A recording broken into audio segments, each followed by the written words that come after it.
तीन बहनों की लालची भाभी।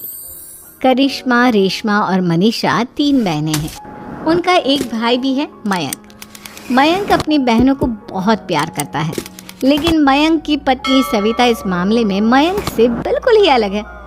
वो अपनी ननदों का जितना बुरा कर सकती है उतना बुरा करती ही रहती है और अपनी ननदों पर हुक्म भी चलाती है। करिश्मा, करिश्मा, तुमने अभी तक नाश्ता नहीं बनाया? तुम्हारे भैया को ऑफिस जाने में देर हो रही है। हाँ भाभी, बस अभी बनाती हूँ। करिश्मा, तुम ये ढीलापन छोड़ दो। कल को पराये घर जाना है। वहाँ अगर तुम इस तरह से काम करोगी तो लोग क्या कहेंगे कि माँ ने और भाभी ने कुछ सिखाया नहीं। और तुम्हारी दोनों बहनें कहाँ हैं? रेशमा मार्केट गई है और मनीषा सो रही है। क्या? सुबह के 8 बज रहे हैं और ये महारानी अभी भी सो रही है? ये कहते हुए सविता अपनी सास दुर्गा देवी के पास जाती है। माँ जी, देख रही हो अपनी बेटियों के तौर तरीके? क्या हुआ बहू, सुबह सुबह क्या कर दिया मेरी बेटियों ने? अरे एक तो अभी अभी उठकर किचन में गई है, दूसरी सुबह सुबह बाहर चली गई और तीसरी अभी तक सो रही है। क्या करूं मैं इन तीनों का? मैं तो परेशान हो गई हूँ।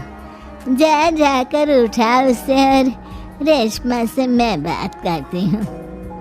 सविता सीधा मनीषा के कमरे में जाती है और उससे कहती है, महारानी जल्दी उठो, सूरज सर पर आ गया है। भाभी थोड़ी देर और सोने दो ना, मैं रात को लेट सोई थी। वो क्या ना, यूनिट टेस्ट चल रहे हैं। शराफत से उठती है या नहीं, या फिर पानी की भरी बाल्टी डालूं तेरे ऊपर? नहीं भाभी, मुझे बिस्तर में नहीं नहाना, उठती हूँ मैं। मनीषा जल्दी से उठकर बाथरूम में चली जाती है। सभी आराम से बैठकर नाश्ता कर रहे होते कि तभी रेशमा बाजार से हाथ में सामान लिए आ जाती है। रेशमा को देखते ही सविता उस पर बरस पड़ती है। लो, आ गई महारानी। ऐसा भी क्या सामान लाना था जो सुबह आंख मलते ही बाजार की तरफ रवाना हो गई? भाभी, कल आप ही तो चीख रही थी कि घर का सारा सामान मुझे ही लाना पड़ता है, घर में किसी को भी किसी काम से कोई लेना देना नहीं है। अब मैं बाजार जाकर सामान ले आई तो आपको इस बात से भी तकलीफ हो रही है? देख रही हो माँ जी, अपनी बेटी की जुबान कैंची से भी तेज चलती है। और मयंक, आप तो कुछ कहेंगे नहीं अपनी लाडली बहन को।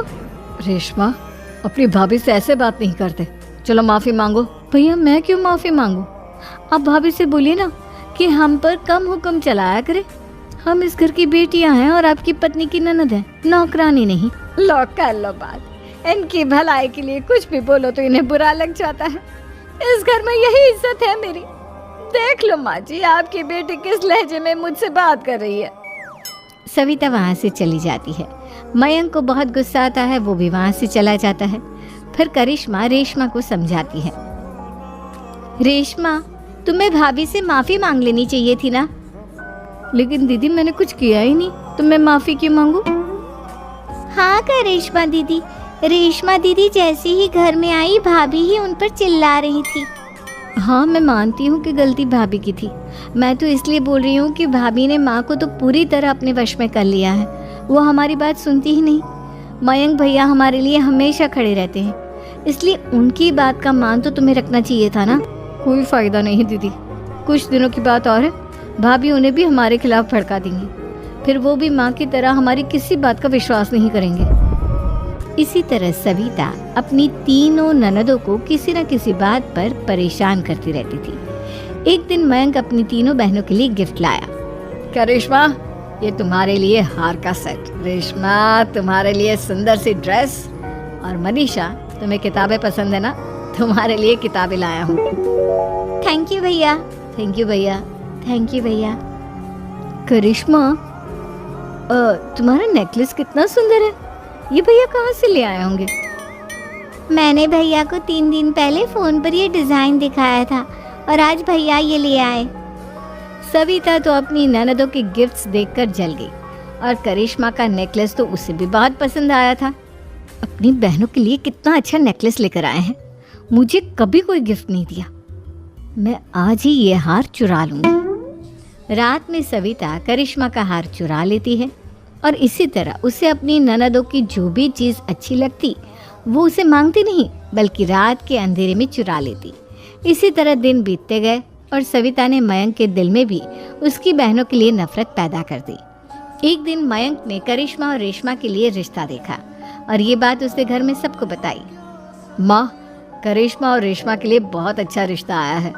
वो लोग कल इन्हें देखने आ रहे हैं। आप और सविता मिलकर सारी तैयारी कर लेना। ये सुनकर करिश्मा और रेशमा खुश हो जाती हैं, लेकिन सविता सोचती है, अगर इन दोनों बहनों की शादी हो गई तो घर और बाहर का काम कौन करेगा?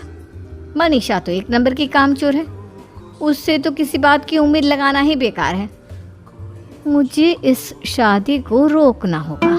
अगले दिन सभी लड़के वालों के स्वागत की तैयारी करने में लगे होते हैं। तभी मयंक अपनी बहनों से आकर कहता है, तैयार हो गई तुम दोनों? देखो, दोनों लड़के बहुत अच्छे हैं, मैं कोई कसर नहीं छोड़ना चाहता, इसलिए तुम उनके सामने अच्छे से बिहेव करना और अपनी भाभी से लड़ने मत लग जाना। करिश्मा, तुम वो नेकलेस पहन लो ना जो मैं तुम्हारे लिए लाया था। भैया, मैं बहुत देर से वो नेकलेस ढूंढ रही हूँ, लेकिन मुझे मिल ही नहीं रहा। क्या तुमने नेकलेस खो दिया? तुम्हें पता भी है वो कितना महंगा था? तुम कोई काम ढंग से नहीं कर सकती। मयंक गुस्से में वहाँ से चला जाता है। थोड़ी देर बाद लड़के वाले भी आ जाते हैं। वो दोनों बहनों को पसंद कर लेते हैं और रिश्ता पक्का हो जाता है। लेकिन सविता के दिमाग में तो कुछ और ही खिचड़ी पक रही थी। वो पंडित जी के पास करिश्मा की कुंडली लेकर जाती है और उन्हें पैसे देकर करिश्मा की कुंडली बदलवा देती है। जब लड़के वालों के पास करिश्मा की कुंडली जाती है तो वो दुर्गा को फ़ोन करते हैं। बहन जी, हमने करिश्मा की कुंडली अपने पंडित जी को दिखाई थी। आपकी बेटी की कुंडली नहीं बल्कि दोषों का पिटारा है। देखिए, मैं और मेरे पति इन सब बातों में बहुत विश्वास करते हैं, इसलिए हम आपकी बेटी से अपने बेटे की शादी नहीं करा सकते। इस तरह करिश्मा का रिश्ता टूट जाता है और सभी घर वालों को बहुत दुख होता है। अब कविता सोचती है, चलो करिश्मा का तो रिश्ता टूट गया, अब रेशमा का भी रिश्ता तोड़ना है। क्या करूं क्या करूं?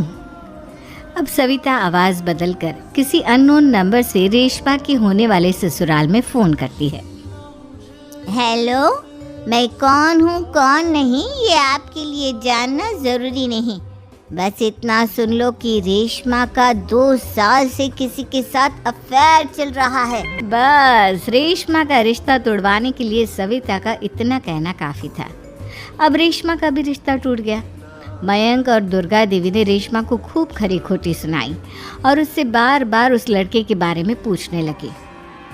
आप दोनों मुझे क्यों परेशान कर रहे हो? अरे कोई लड़का होगा मेरी लाइफ में तो मैं बताऊंगी ना, जब कोई है ही नहीं तो कहाँ से लाऊं मैं कोई लड़का? तो तेरे होने वाले ससुराल वालों को फोन किसने किया था? माँ, मैं नहीं जानती किसने फ़ोन किया था, मैं सच कह रही हूँ। मैं तो पहले ही कह रही थी इसकी लगाम खींच कर रखो, लेकिन मेरी सुनता ही कौन है। आप चुप रहिए भाभी, ये सब आपका ही किया धरा है। अब तीनों बहनों को विश्वास हो जाता है कि ये सब उनकी भाभी ही कर रही है। तीनों बहनें अपनी भाभी को सबक सिखाने के लिए एक वकील कर लेती है और घर में हिस्सा मांग। देखो भैया, माँ बाप की जायदाद में जितना बेटों का हक होता है उतना ही बेटियों का, इसलिए इस घर के 4 हिस्से होंगे और हमें अपना हिस्सा चाहिए। मैंने तुम्हारे लिए क्या क्या नहीं किया और तुम इस घर में हिस्सा मांग रही हो? भैया, आप और माँ हम बहनों की कोई बात नहीं सुनते हो और भाभी हमारी शादी नहीं होने देगी क्योंकि उन्हें लगता है कि आप हमारी शादी में ज़्यादा पैसा लगाओगे और उन्हें हम जैसी फ्री की नौकरानी कहाँ मिलेगी। तो हम भाभी के साथ तो रह नहीं सकते, हम बहनों को अपना हिस्सा चाहिए। अरे तुम्हें शर्म आनी चाहिए अपने भाभी पर ऐसा इल्ज़ाम लगाते हुए। वो तुम्हारे बारे में कितना सोचती है। हाँ माँ, भाभी हमारे बारे में बहुत सोचती है, दिन रात बस यही सोचती रहती है कि किस तरह से अपनी तीनों ननदों को परेशान करूं और कभी मुझे पढ़ने भी नहीं देती। दोनों बहनों का रिश्ता भी तो इन्होंने ही तोड़वाया है और रात में हमारे कमरे में आकर हमारी चीजें भी चुराती हैं। इसी तरह सविता की तीनों ननदें अपनी बात पर अड़ी रही। अब कोर्ट में तारीख भी शुरू हो गई। जब सविता को लगा कि उसकी तीनों ननद इतनी आसानी से नहीं मानने वाली, तो उसने अपने पति और सास को सारी सच्चाई बता दी और अपनी तीनों ननद से माफ़ी मांगी। मयंक और दुर्गा को भी अपनी गलती का एहसास हो गया।